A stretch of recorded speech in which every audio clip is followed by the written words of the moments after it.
ॐ श्री शिवाष्टकम्। प्रभुं प्राणनाथं विभुं विश्वनाथं जगन्नाथनाथं सदानन्दभाजं भवभव्यभूतेश्वरं भूतनाथं शिवं शङ्करं शम्भुमीशानमीडे। गलेरुण्डमालं तनो सर्पजालं महाकालकालं गणेशाधिपालं जटाजुटगङ्गोतरङ्गे विशालं शिवं शङ्करं शम्भुमीशानमीडे। मुदामाकरं मण्डनं मण्डयन्तं महामण्डलं भस्मभूषाधरन्तम् अनादियपारं महामोहहारं शिवं शङ्करं शम्भुमीशानमीडे। वटाधोनिवासं महाटाट्टहासं महापापनाशं सदा सुप्रकाशं गिरीशं गणेशं महेशं सुरेशं शिवं शङ्करं शम्भुमीशानमीडे। गिरीन्द्रात्मजा सङ्गृहीतार्धदेहं गिरो संस्थितं सर्वदा सन्नगेहं परं ब्रह्म ब्रह्मादिभिर्वन्द्यमानं शिवं शङ्करं शम्भुमीशानमीडे। कृपालं त्रिशूलं कराभ्यां दधानं पदाम्भोजनं मार्यकामं ददानं बलिवरदयानं सुराणां प्रधानं शिवं शङ्करं शम्भुमीशानमीडे। शरच्चन्द्रगात्रं गुणानन्दपात्रं त्रिनेत्रं पवित्रं धनेशस्य मित्रम् अपर्णाकलत्रं चरित्रं विचित्रं शिवं शङ्करं शम्भुमीशानमीडे। हरं सर्पहारं चिताभूविहारं भवं वेदसारं सदा निर्विकारं शमशाने वसन्तं मनोजं दहन्तं शिवं शङ्करं शम्भुमीशानमीडे। स्तवं यः प्रभाते नरः शूलपाणे पठे सर्वदा भर्गभावानुरक्तः सपुत्रं धनं धान्यमित्रं कलत्रं विचित्रं समासाद्य मोक्षं प्रयाति। प्रभुं प्राणनाथं विभुं विश्वनाथं जगन्नाथनाथं सदानन्दभाजं भवभव्यभूतेश्वरं भूतनाथं शिवं शङ्करं शम्भुमीशानमीडे। गलेरुण्डमालं तनो सर्पजालं महाकालकालं गणेशाधिपालं जटाजुटगङ्गोतरङ्गे विशालं शिवं शङ्करं शम्भुमीशानमीडे। मुदामाकरं मण्डनं मण्डयन्तं महामण्डलं भस्मभूषाधरन्तं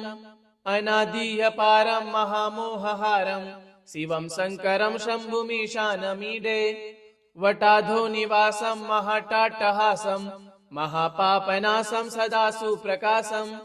गिरीशं गणेशं महेशं सुरेशं शिवं शङ्करं शम्भुमीशानमीडे। गिरीन्द्रात्मजा सङ्गृहीतार्धदेहं गिरो संस्थितं सर्वदा सन्नगेहं परं ब्रह्म ब्रह्मादिभिर्वन्द्यमानं शिवं शङ्करं शम्भुमीशानमीडे। कृपालं त्रिशूलं कराभ्यां दधानं पदाम्भोजनं मार्यकामं ददानं बलिवरदयानं सुराणां प्रधानं शिवं शङ्करं शम्भुमीशानमीडे। शरच्चन्द्रगात्रं गुणानन्दपात्रं त्रिनेत्रं पवित्रं धनेशस्य मित्रम् अपर्णाकलत्रं चरित्रं विचित्रं शिवं शङ्करं शम्भुमीशानमीडे। हरं सर्पहारं चिताभूविहारं भवं वेदसारं सदा निर्विकारं शमशाने वसन्तं मनोजं दहन्तं शिवं शङ्करं शम्भुमीशानमीडे। स्तवं यः प्रभाते नरः शूलपाणे पठे सर्वदा भर्गभावानुरक्तः सपुत्रं धनं धान्यमित्रं कलत्रं विचित्रं समासाद्य मोक्षं प्रयाति। प्रभुं प्राणनाथं विभुं विश्वनाथं जगन्नाथनाथं सदानन्दभाजं भवभव्यभूतेश्वरं भूतनाथं शिवं शङ्करं शम्भुमीशानमीडे। गलेरुण्डमालं तनो सर्पजालं महाकालकालं गणेशाधिपालं जटाजुटगङ्गोतरङ्गे विशालं शिवं शङ्करं शम्भुमीशानमीडे। मुदामाकरं मण्डनं मण्डयन्तं महामण्डलं भस्मभूषाधरन्तं अनादियपारं महामोहहारं शिवं शङ्करं शम्भुमीशानमीडे। वटाधोनिवासं महाटाट्टहासं महापापनाशं सदा सुप्रकाशं गिरीशं गणेशं महेशं सुरेशं शिवं शङ्करं शम्भुमीशानमीडे गिरीन्द्रात्मजा सङ्गृहीतार्थदेहं गिरो संस्थितं सर्वदा सन्नगेहं परं ब्रह्म ब्रह्मादिभिर्वन्द्यमानं शिवं शङ्करं शम्भुमीशानमीडे कृपालं त्रिशूलं कराभ्यां दधानं पदाम्भोजनं मार्यकामं ददानं बलिवरदयानं सुराणां प्रधानं शिवं शङ्करं शम्भुमीशानमीडे शरच्चन्द्रगात्रं गुणानन्दपात्रं त्रिनेत्रं पवित्रं धनेशस्यमित्रम् अपर्णाकलत्रं चरित्रं विचित्रं शिवं शङ्करं शम्भुमीशानमीडे हरं सर्पहारं चिताभूविहारं भवं वेदसारं सदा निर्विकारं शमशाने वसन्तं मनोजं दहन्तं शिवं शङ्करं शम्भुमीशानमीडे स्तवं यः प्रभाते नरः शूलपाणे पठे सर्वदा भर्गभावानुरक्तः सपुत्रं धनं धान्यमित्रं कलत्रं विचित्रं समासाद्य मोक्षं प्रयाति प्रभुं प्राणनाथं विभुं विश्वनाथं जगन्नाथनाथं सदानन्दभाजं भवभव्यभूतेश्वरं भूतनाथं शिवं शङ्करं शम्भुमीशानमीडे गले रुण्डमालं तनो सर्पजालं महाकालकालं गणेशाधिपालं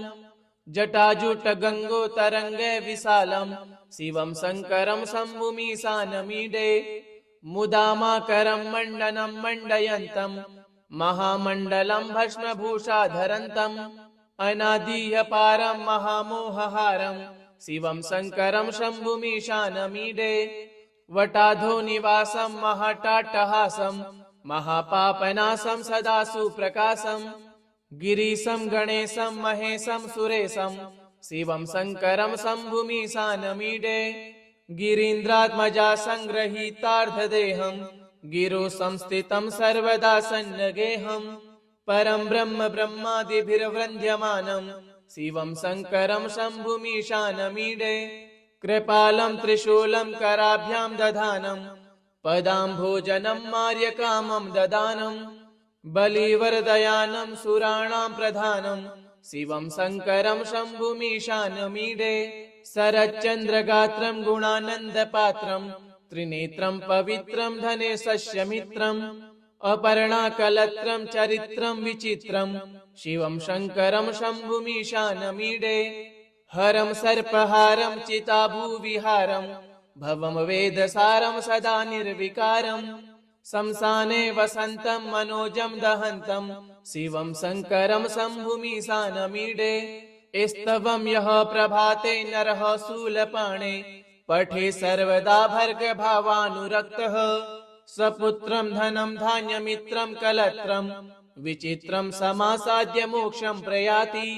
प्रभुं प्राणनाथं विभुं विश्वनाथं जगन्नाथनाथं सदानन्दभाजं भवभव्यभूतेश्वरं भूतनाथं शिवं शङ्करं शम्भुमीशानमीडे गले रुण्डमालं तनो सर्पजालं महाकालकालं गणेशाधिपालं जटाजूटगङ्गोतरङ्गे विशालं शिवं शङ्करं शम्भुमीशानमीडे मुदामाकरं मण्डनं मण्डयन्तं महामण्डलं भस्मभूषाधरन्तम्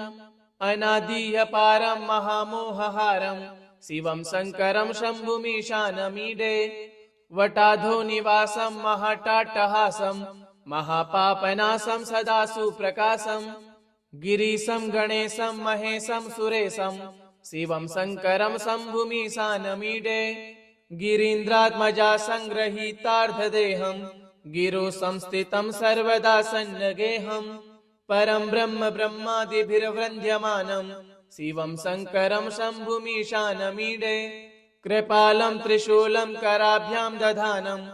पदाम्भोजनं मार्यकामं ददानं बलिवरदयानं सुराणां प्रधानं शिवं शङ्करं शम्भुमीशानमीडे शरच्चन्द्रगात्रं गुणानन्दपात्रं त्रिनेत्रं पवित्रं धनेशस्यमित्रम् अपर्णाकलत्रं चरित्रं विचित्रं शिवं शङ्करं शम्भुमीशानमीडे हरं सर्पहारं चिताभूविहारं भवं वेदसारं सदा निर्विकारं शमशाने वसन्तं मनोजं दहन्तं शिवं शङ्करं शम्भुमीशानमीडे स्तवं यः प्रभाते नरः शूलपाणे पठे सर्वदा भर्गभावानुरक्तः स्वपुत्रं धनं धान्यमित्रं कलत्रं विचित्रं समासाद्य मोक्षं प्रयाति प्रभुं प्राणनाथं विभुं विश्वनाथं जगन्नाथनाथं सदानन्दभाजं भवभव्यभूतेश्वरं भूतनाथं शिवं शङ्करं शम्भुमीशानमीडे गले रुण्डमालं तनो सर्पजालं महाकालकालं गणेशाधिपालं जटाजुटगङ्गोतरङ्गे विशालं शिवं शङ्करं शम्भुमीशानमीडे मुदामाकरं मण्डनं मण्डयन्तं महामण्डलं भस्मभूषाधरन्तम् अनादियपारं महामोहहारं शिवं शङ्करं शम्भुमीशानमीडे वटाधो निवासं महाटाटहासं महापापनाशं सदा सुप्रकाशं गिरीशं गणेशं महेशं सुरेशं शिवं शङ्करं शम्भुमीशानमीडे गिरीन्द्रात्मजा सङ्गृहीतार्धदेहं गिरो संस्थितं सर्वदा सन्नगेहं परं ब्रह्म ब्रह्मादिभिर्वन्द्यमानं शिवं शङ्करं शम्भुमीशानमीडे कृपालं त्रिशूलं कराभ्यां दधानं पदाम्भोजनं मार्यकामं ददानं बलिवरदयानं सुराणां प्रधानं शिवं शङ्करं शम्भुमीशानमीडे शरच्चन्द्रगात्रं गुणानन्दपात्रं त्रिनेत्रं पवित्रं धनेशस्य मित्रम् अपर्णाकलत्रं चरित्रं विचित्रं शिवं शङ्करं शम्भुमीशानमीडे हरं सर्पहारं चिताभूविहारं भवं वेदसारं सदा निर्विकारं शमशाने वसन्तं मनोजं दहन्तं शिवं शङ्करं शम्भुमीशानमीडे स्तवं यः प्रभाते नरः शूलपाणे पठे सर्वदा भर्गभावानुरक्तः स्वपुत्रं धनं धान्यमित्रं कलत्रं विचित्रं समासाद्य मोक्षं प्रयाति प्रभुं प्राणनाथं विभुं विश्वनाथं जगन्नाथनाथं सदानन्दभाजं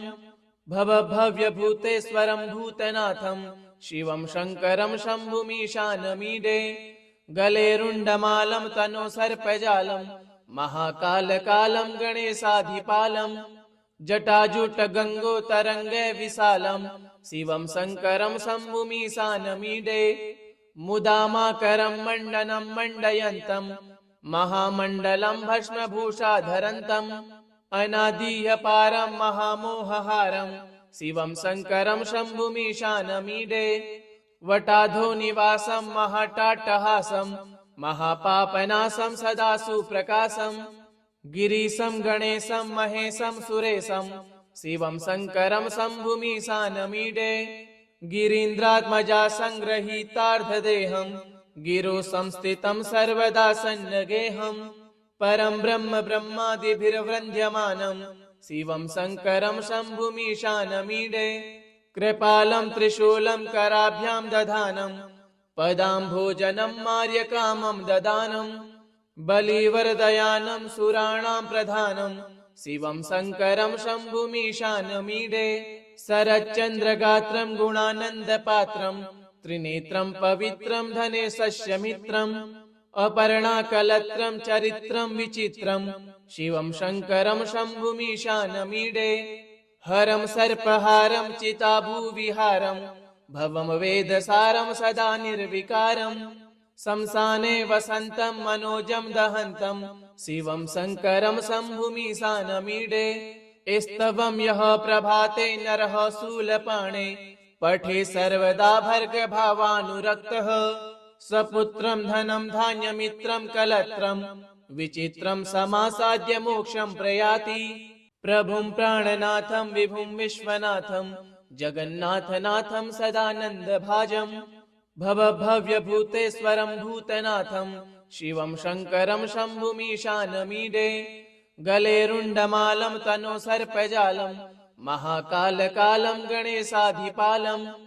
जटाजुटगङ्गोतरङ्गे विशालं शिवं शङ्करं शम्भुमीशानमीडे मुदामाकरं मण्डनं मण्डयन्तं महामण्डलं भस्मभूषाधरन्तम् अनादिह्यपारं महामोहहारं शिवं शङ्करं शम्भुमीशानमीडे वटाधो निवासं महाटाट्टहासं महापापनाशं सदा सुप्रकाशं गिरीशं गणेशं महेशं सुरेशं शिवं शङ्करं शम्भुमीशानमीडे गिरीन्द्रात्मजा सङ्गृहीतार्धदेहं गिरो संस्थितं सर्वदा सन्नगेहं परं ब्रह्म ब्रह्मादिभिर्वन्द्यमानं शिवं शङ्करं शम्भुमीशानमीडे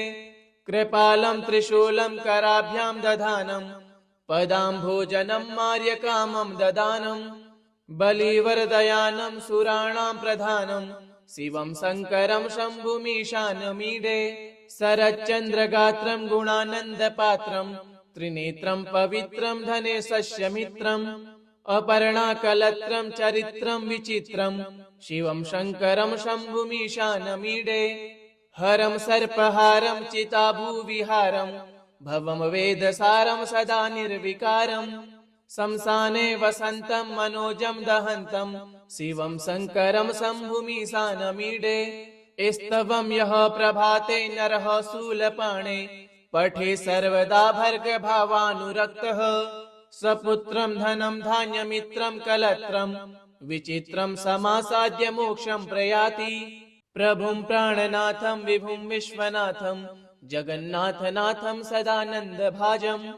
भवभव्यभूतेश्वरं भूतनाथं शिवं शङ्करं शम्भुमीशानमीडे गलेरुण्डमालं तनो सर्पजालं महाकालकालं गणेशाधिपालं जटाजुटगङ्गोतरङ्गे विशालं शिवं शङ्करं शम्भुमीशानमीडे मुदामाकरं मण्डनं मण्डयन्तं महामण्डलं भस्मभूषाधरन्तम् अनादिह्यपारं महामोहहारं शिवं शङ्करं शम्भुमीशानमीडे वटाधो निवासं महाटाट्टहासं महापापनाशं सदा सुप्रकाशं गिरीशं गणेशं महेशं सुरेशं शिवं शङ्करं शम्भुमीशानमीडे गिरीन्द्रात्मजा सङ्गृहीतार्धदेहं गिरो संस्थितं सर्वदा सन्नगेहं परं ब्रह्म ब्रह्मादिभिर्वन्द्यमानं शिवं शङ्करं शम्भुमीशानमीडे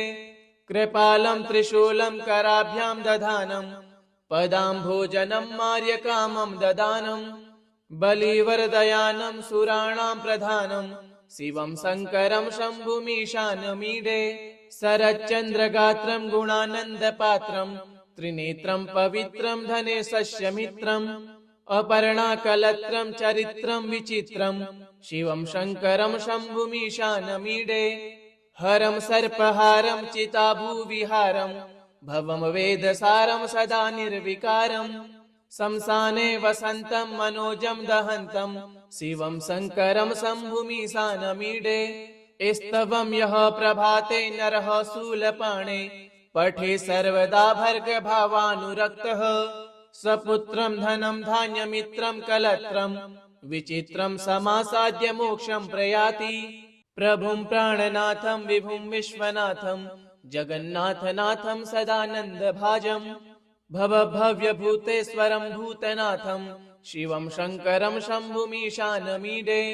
गलेरुण्डमालं तनो सर्पजालं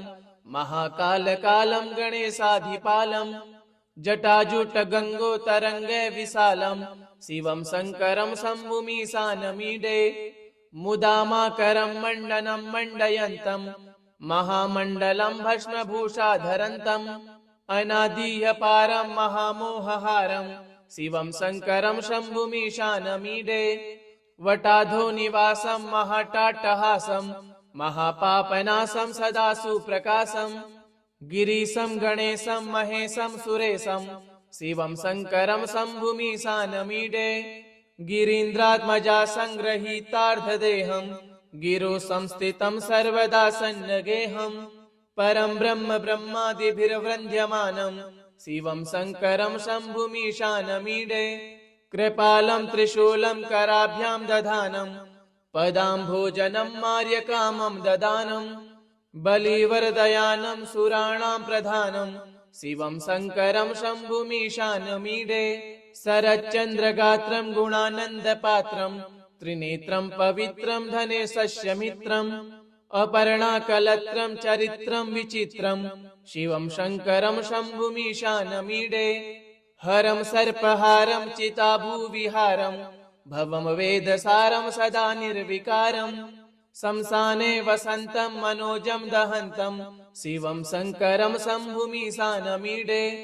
स्तवं यः प्रभाते नरः शूलपाणे पठे सर्वदा भर्गभावानुरक्तः सपुत्रं धनं धान्यमित्रं कलत्रं विचित्रं समासाद्य मोक्षं प्रयाति प्रभुं प्राणनाथं विभुं विश्वनाथं जगन्नाथनाथं सदानन्दभाजं भवभव्यभूतेश्वरं भूतनाथं शिवं शङ्करं शम्भुमीशानमीडे गलेरुण्डमालं तनो सर्पजालं महाकालकालं गणेशाधिपालं जटाजुटगङ्गोतरङ्गे विशालं शिवं शङ्करं शम्भुमीशानमीडे मुदामाकरं मण्डनं मण्डयन्तं महामण्डलं भस्मभूषाधरन्तम् अनादियपारं महामोहहारं शिवं शङ्करं शम्भुमीशानमीडे वटाधो निवासं महाटाट्टहासं महापापनाशं सदा सुप्रकाशं गिरीशं गणेशं महेशं सुरेशं शिवं शङ्करं शम्भुमीशानमीडे गिरीन्द्रात्मजा सङ्गृहीतार्धदेहं गिरो संस्थितं सर्वदा सन्नगेहं परं ब्रह्म ब्रह्मादिभिर्वन्द्यमानं शिवं शङ्करं शम्भुमीशानमीडे कृपालं त्रिशूलं कराभ्यां दधानं पदाम्भोजनं मार्यकामं ददानं बलिवर्दयानं सुराणां प्रधानं शिवं शङ्करं शम्भुमीशानमीडे शरच्चन्द्रगात्रं गुणानन्दपात्रं त्रिनेत्रं पवित्रं धनेशस्य मित्रम् अपर्णाकलत्रं चरित्रं विचित्रं शिवं शङ्करं शम्भुमीशानमीडे हरं सर्पहारं चिताभूविहारं भवं वेदसारं सदा निर्विकारं शंसाने वसन्तं मनोजं दहन्तं शिवं शङ्करं शम्भुमीशानमीडे स्तवं यः प्रभाते नरः शूलपाणे पठे सर्वदा भर्गभावानुरक्तः सपुत्रं धनं धान्यमित्रं कलत्रं विचित्रं समासाद्य मोक्षं प्रयाति। इति श्री शिवाष्टकं श्री शिवार्पणमस्तु। ओम श्री सांब सदा